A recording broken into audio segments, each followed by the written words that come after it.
Welcome to SR English Institute. This is Yar Sharma. Today I am going to talk about especially for the usage of ought to of modal auxiliary verbs. यानी आज मैं खास तौर पर modal auxiliary verbs के ought to के बारे में बात करने जा रहा हूँ. तो let's start this video lecture. First of all, I would like to tell you the usage of ought to. सबसे पहले मैं ought to के प्रयोग के बारे में बताना चाहूँगा. उसके बाद में ought to के पूरी डिटेल इसके प्रयोग को या कंसेप्ट को बताऊँगा. तो ध्यान दीजिए, ought to is used to express moral responsibility और social bindings. यानी ought to का प्रयोग नैतिक दायित्व या नैतिक कर्तव्य या नैतिक जिम्मेवारी या सामाजिक बंधन को बताने के लिए किया जाता है. यानी ऐसा नैतिक जिम्मेवारी या सामाजिक जिम्मेवारी भी कह सकते हैं या सामाजिक बंधन जिसको यदि हम समाज में कर ही अपने कामों को कर सकते हैं या हम अपने कल्चर को, हम अपने तौर तरीका को जिंदा रख सकते हैं. यदि हम ऐसा नहीं करते हैं तो हमारा सामाजिक तौर पर लॉस हो सकता है, नैतिक तौर पर लॉस हो सकता है. ऐसी इसकी संभावना हमें 80% तक होती है. तो ऐसे स्थिति में हमें ought to का प्रयोग करना चाहिए. तो मैं उम्मीद करता हूं कि आपको समझ में आ गया होगा. एक एग्जाम्पल से भी समझ ले. जैसे हमें अपने से बड़ों का आदर करना चाहिए. We ought to respect our elder. यानी यदि हम अपने से बड़ों का आदर नहीं करते हैं तो इसका मतलब यह है कि हमें भी कोई आदर नहीं करेगा या हमारे छोटे वाला आदर नहीं करेगा. ये सामाजिक हमारा लॉस हुआ. या ये हमारा, यदि हम आदर करते हैं तो हमारा जो नैतिक रिस्पॉन्सिबिलिटी है, जिम्मेवारी है कि हमें करना चाहिए, नहीं तो वो उसका प्रभाव मेरे पर ही आगे आ सकता है. तो ऐसी प्रक्रिया को, ऐसे कार्य को दर्शाने के लिए हम ought to का प्रयोग करते हैं. और भी डिटेल हम लोग चले. अब हम लोग ought to के प्रयोग में भिन्न भिन्न प्रकार के कुछ चेंजेज को भी देखेंगे. उसमें ought to में कुछ वर्ड को जोड़ने से उसका अर्थ क्या होता है या ought to का प्रयोग किस सेंटेंस में कैसे करते हैं. जैसे ought to plus V1, ought to plus V1 का प्रयोग किया जाता है. और ये अन्य वर्ब से थोड़ा सा अलग हो जाता है क्योंकि ought के बाद to का प्रयोग किया जाता है और तब V1 का प्रयोग करना इसमें अफर्मेटिव सेंटेंस में अनिवार्य है. यानी स्वीकारात्मक सेंटेंस में अनिवार्य है, जिसमें जिस सेंटेंस का स्टार्टिंग सब्जेक्ट से होता है, वर्ब से होता है, ऑब्जेक्ट से होता है, उसे अफर्मेटिव सेंटेंस या उसे हिंदी में स्वीकारात्मक सेंटेंस कहा जाता है. तो ध्यान रखें, जब ought to प्लस V1 लगा हो तो उसका अर्थ होता है ना चाहिए, नी चाहिए, ने चाहिए. अब ये ना ने नी कहाँ लगा होगा तो इसी वर्ब के साथ, यानी जो इसका अंग्रेजी का हिंदी होगा उसी में ना चाहिए, नी चाहिए, ने चाहिए लगा होगा according to sense of the sentence. यानी जैसे we ought to follow the traffic rules. यानी हमें यातायात के नियमों का पालन करना चाहिए. तो यहाँ पालन करना, फॉलो जो है या मानना कह सकते हैं, मानना चाहिए. तो यहाँ पर हमारा किस में आ रहा है, फॉलो का जो हिंदी है मानना चाहिए या करना चाहिए, तो उसी में लगाया गया है. तो इसलिए ought to के बाद जो V1 लगेगा उसी में ना चाहिए, नी चाहिए लगाकर इसका हिंदी बनाया जाता है. और इससे हमारा एक एडवाइस का बोध होता है. ध्यान रखिए, यानी ऐसा एडवाइस जिसमें 80% लोगों को करना अनिवार्य है सामाजिक तौर पर. वहीं हमारा यदि सूट का प्रयोग करेंगे तो हमें सूट से लगभग इसमें 50 से प्लस थोड़ा सा होता है, 60 से 70% जाता है. ought to से हमारा 80% जाता है. यहीं पर यदि मस्ट का प्रयोग कर दें तो हमारा 90 to 100% तक जाने की संभावना हो जाता है कि उस काम को आपको करना ही है, नहीं तो एकदम निश्चित आपको लॉस होने वाला है, चाहे सामाजिक तौर पर हो या चाहे आपका नैतिक तौर पर। ध्यान रखिए। अब एक और इसमें इम्पोर्टेंट बात है कि हम और टू का प्रयोग यानी और के साथ टू का प्रयोग जब करते हैं और तो ये अफर्मेटिव सेंटेंस में ऐसा किया जाता है। यदि इसी का हम निगेटिव सेंटेंस बनाने लगेंगे तो और जैसे सब्जेक्ट का यहाँ प्रयोग करेंगे तब और plus not plus to plus V1 का प्रयोग कर भी सकते हैं या टू को नहीं भी कर सकते हैं। सब्जेक्ट के बाद और नॉट और डायरेक्ट हम V1 का प्रयोग कर सकते हैं, यानी यहाँ से टू इसमें दिखा भी सकते हैं, नहीं भी दिखा सकते हैं। यानी निगेटिव सेंटेंस बनाते हैं तो हम हमारा टू का प्रयोग करना जरूरी नहीं है। जैसे we ought not to insult the poor, हमें गरीबों को इंसल्ट नहीं करना चाहिए।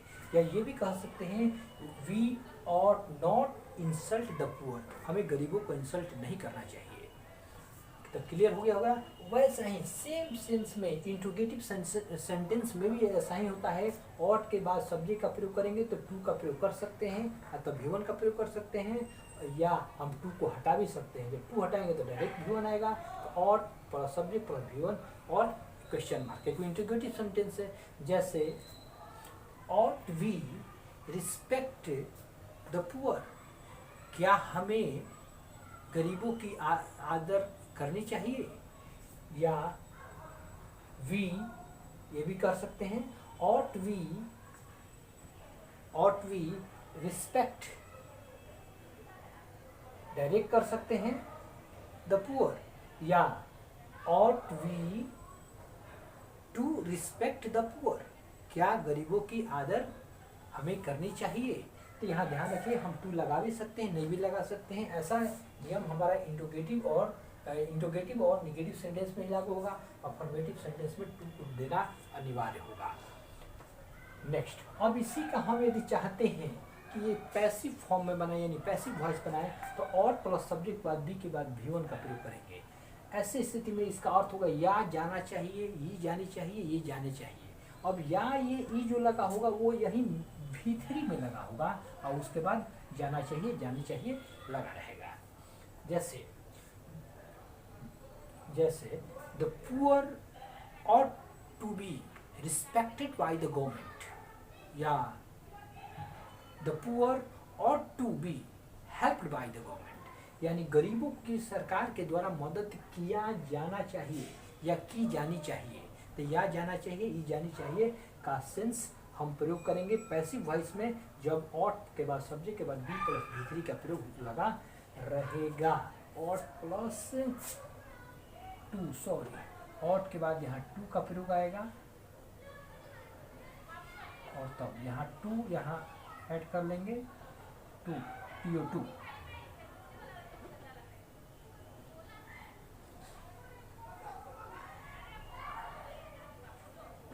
To plus be plus V3 ought plus to plus be plus V3 लगा रहेगा तब वो पैसिव वॉइस होगा उसका। अब वहीं पर ध्यान रखिए, यदि ought के बाद to plus have plus V3 का प्रयोग करते हैं तो वही जो हम लोग जो सोशल जो हमारा रिस्पॉन्सिबिलिटी था या मोरल रिस्पॉन्सिबिलिटी था या सोशल बाइंडिंग था यानी सामाजिक बंधन और नैतिक दायित्व या कर्तव्य वो पास्ट का होने लगेगा। यानी पास्ट की जो दायित्व हमारा था उसे बताने के लिए या जो दायित्व ये हमारा था जो कर नहीं पाए उसके लिए हम लोग और plus to plus V1 V3 का प्रयोग करते हैं। इस ऐसे में ये परफेक्ट फॉर्म में हो जाता है। परफेक्ट फॉर्म का मतलब हुआ कि ऐसा कार्य पूर्ण रूप से हो चुका है, उसमें करने के लिए नहीं बचा हुआ है। यानी सिंपल कह सकते हैं पास्ट एक्शन को दर्शाने के लिए, यानी जो पास्ट में नैतिक कर्तव्य हो और या नैतिक दायित्व हो या हमारा सामाजिक बंधन हो तो उससे और to plus have plus V3 का प्रयोग किया जाता है। जैसे you ought to have respected your parents, यानी तुम्हें अपनी पेरेंट्स को यानी माता पिता को इज्जत करना चाहिए था। But the sense is hided is that वो व्यक्ति अपने माता पिता को रिस्पेक्ट नहीं कर पाया। यानी इसमें ये सेंस छिपा ये है कि वो कह रहा है कि करना चाहिए था, यानी कर नहीं पाया। This sense is hided in it, ये सेंस इसमें छिपा हुआ है। नेक्स्ट, अब ये वहीं पर ध्यान रखिए, उसी का यदि हम पैसिव वॉइस बनाएंगे तो इसका सेंस या स्ट्रक्चर होगा और to plus have plus been plus भीतरी, और इसका हिंदी होगा या जाना चाहिए था, ई जानी चाहिए थी, ए जाने चाहिए थे। According to sense of sentence this Hindi meaning is used, यानी सेंटेंस के सेंस के अनुसार इसका हिंदी मीनिंग या जाना चाहिए था, ई जानी चाहिए था और ए जाने चाहिए था लगाएंगे। ध्यान रखें, इसमें क्या होगा, जैसे कि कह सकते हैं your parents ought to have been respected by you, यानी तुम्हारे पेरेंट्स को या अपने पेरेंट्स को या तुम्हारे पेरेंट्स को तुम्हारे द्वारा रिस्पेक्ट किया जाना चाहिए था, यानी आदर किया जाना चाहिए था। ये पैसिव फॉर्म है ऑफ और टू हैव प्लस भी का। उम्मीद करता हूँ कि आपको समझ में आ गया होगा। इसी तरह और टू प्लस भी का प्रयोग करने से, यानी ऐसा रिस्पॉन्सिबिलिटी, ऐसा सोशल रिस्पॉन्सिबिलिटी या मोरल रिस्पॉन्सिबिलिटी या social binding which is going on in present time, यानी ऐसा जो सोशल जो हमारा या सोशल हमारा बंधन है या नैतिक बंधन है जो प्रेजेंट टाइम में जारी होने का बोध कर रहा है, तो that condition we can use ought to plus be plus V four, उस समय हम लोग ought to plus be plus V one का प्रयोग कर सकते हैं। यानी ऐसे में इसके सेंस होता है तीर रहना चाहिए, ती रहनी चाहिए और ता रहना चाहिए। According to sense of sentence we can use this type of Hindi meanings. तो ध्यान रखिए, जैसे you ought to be helping the poor, तुम्हें गरीबों की मदद करते रहना चाहिए। तो यहाँ पर ये सेंटेंस ये दर्शा रहा है कि that action should be going on, यानी वह एक्शन जारी रहना चाहिए, ये बता रहा है। तो नेक्स्ट, यहीं पर हमारा ought to plus be plus noun adjective या एडवर्ब का भी इस्तेमाल कर सकते हैं। ऐसे कंडीशन में ये बताता है कि ऐसा कोई कार्य को होने की उम्मीद को बताता है कि ऐसा होना चाहिए, एक संभावना की ही तरह बता रहा है। यानी 80% संभावना है जो हमारा मानसिक रिस्पॉन्सिबिलिटी के तौर पर, या हम कह सकते हैं सोशल रिस्पॉन्सिबिलिटी के तौर पर, या सोशल बाइंडिंग यानी सामाजिक बंधन के तौर पर कि ऐसा होना चाहिए। जैसे जैसे you ought to be polite, यानी तुम्हें नम्र होना चाहिए, यानी एक प्रकार के एडवाइस ही यही तरह दे रहा है जो 80% ये कहना चाह रहा है कि आपको ऐसा होना चाहिए। नहीं, यदि नम्र होते हैं तो you may be loss your self, आप अपने आप को खो सकते हैं, यानी कि कुछ ना कुछ खो सकते हैं, समथिंग, यानी यू लॉस समथिंग। तो ध्यान रखिए, अब हम लोग प्रत्येक को स्ट्रक्चर वाइज पढ़ लें, एग्जाम्पल एंड स्ट्रक्चर्स। ध्यान रखिए, और टू प्लस भी वन का प्रयोग करेंगे तो इससे वही अर्थ होगा जो मैंने बताया कि सोशल रिस्पॉन्सिबिलिटी कह सकते हैं, या मोरल रिस्पॉन्सिबिलिटी, या सोशल बाइंडिंग, यानी सामाजिक के तौर पर हमारा बंधन या नैतिक जिम्मेवारी। जैसे you ought to respect your elders, यानी करेंगे तुम्हें अपने से बड़ों पर आदर करना चाहिए। यदि आदर नहीं करते हो तो तुम्हें कोई आदर नहीं करेगा, यानी you are also not respected, तुम भी आदर नहीं पाते हो, यानी तुमको भी आदर कोई नहीं देता है या दे सकता, you can not respected.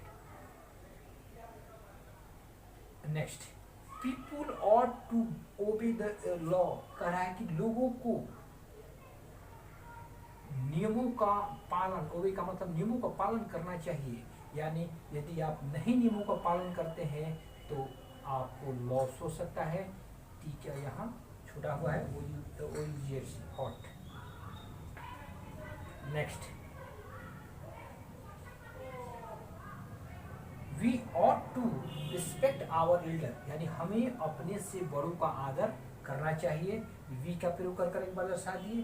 We ought to follow our traffic rules, यानी हमें अपने ट्रैफिक यानी यातायात के नियमों का पालन करना चाहिए या यातायात के नियमों को मानना चाहिए।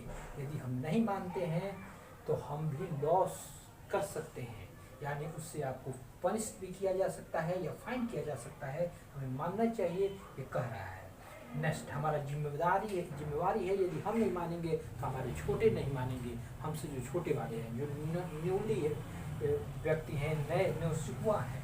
नेक्स्ट, अब हम लोग इंट्रोगेटिव के तौर पर सीख लें। जैसे subject ought plus not plus to लगा भी सकते हैं, नहीं भी लगा सकते हैं, टू का प्रयोग करेंगे, एवरीवन का प्रयोग करेंगे। जैसे you ought not to insult the poor, तुम्हें गरीबों को इंसल्ट नहीं करना चाहिए। ठीक है, अब एक बार टू हटा सकते हैं।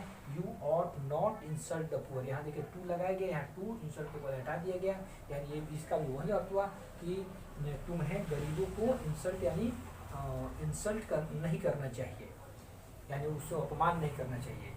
इंट्रोगेटिव सेंटेंस में भी टू हटाएंगे या लगा भी सकते हैं। Ought we to obey the law, यानी क्या हमें लॉ यानी नियमों का पालन करना चाहिए, या टू लगा दिए यहाँ पर, टू हटा भी सकते हैं। Ought we obey the law, क्या हमें नियमों का पालन करना चाहिए। Both are the same sentences because of same meaning. Next, ought plus subject plus V three का भी प्रयोग कर सकते हैं।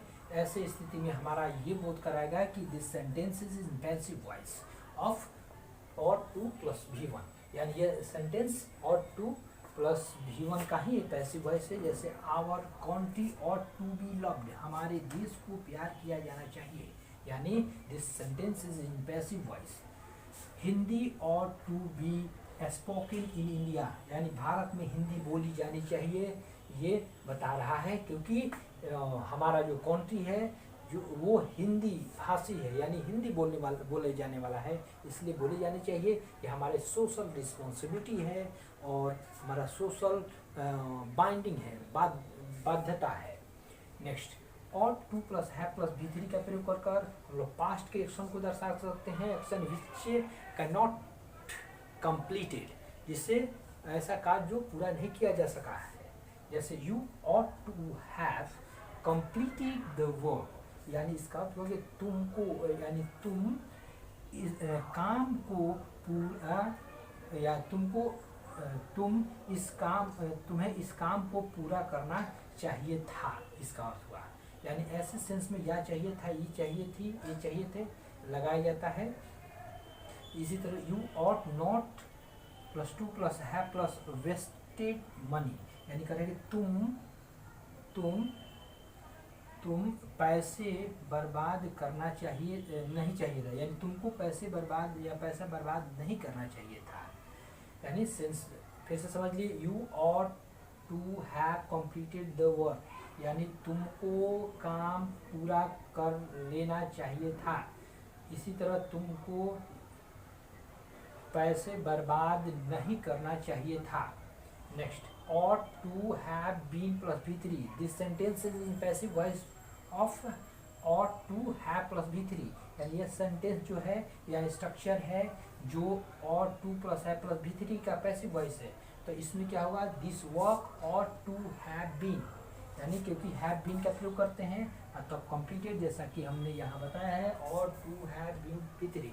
तो यहाँ देखिए ought to have been B3 का प्रयोग कीजिए, जैसे this work ought to have been completed by you, यानी इस काम को तुम्हारे द्वारा पूरा किया जाना चाहिए था। इसका मतलब है कि ये पूरा नहीं कर पाया है, ये सेंस इसमें छिपा हुआ है। Next, ought to plus B four का प्रयोग हम लोग कंटिन्यू जो काम यानी जारी रहने का बोध कराते हैं कि ये कार्य जारी रहना चाहिए या जारी होगा, तो ऐसे सेंस में हम लोग ought to plus B four का प्रयोग करेंगे। जैसे government ought to be helping the poor, यानी गवर्नमेंट को गरीबों की मदद करते रहना चाहिए था, करते रहना चाहिए, यानी कि जो कार्य है उसको जारी रखना चाहिए था। इसकी गवर्नमेंट की जिम्मेवारी है कि वो काम को वो जारी रखे। यदि वो जारी नहीं रहता है तो इसमें भी उसको लॉस होने की संभावना है, सामाजिक तौर पर या हम ये सोशल रिस्पॉन्सिबिलिटी के या मोरल रिस्पॉन्सिबिलिटी के तौर पर। यदि ये, क्योंकि ये गवर्नमेंट का जिम्मेवारी है कि गरीबों को मदद करते रहे time to time. Next, ought to plus be plus noun या एडजेक्टिव का प्रयोग कर सकते हैं। ऐसे स्थिति में हमें यही सेम अर्थ देगा, किसी नाउन को होना चाहिए था, ऐसा जिम्मेवारी है कि तुम ऐसा होना चाहिए, ऐसा बनना चाहिए, ऐसा रहना चाहिए।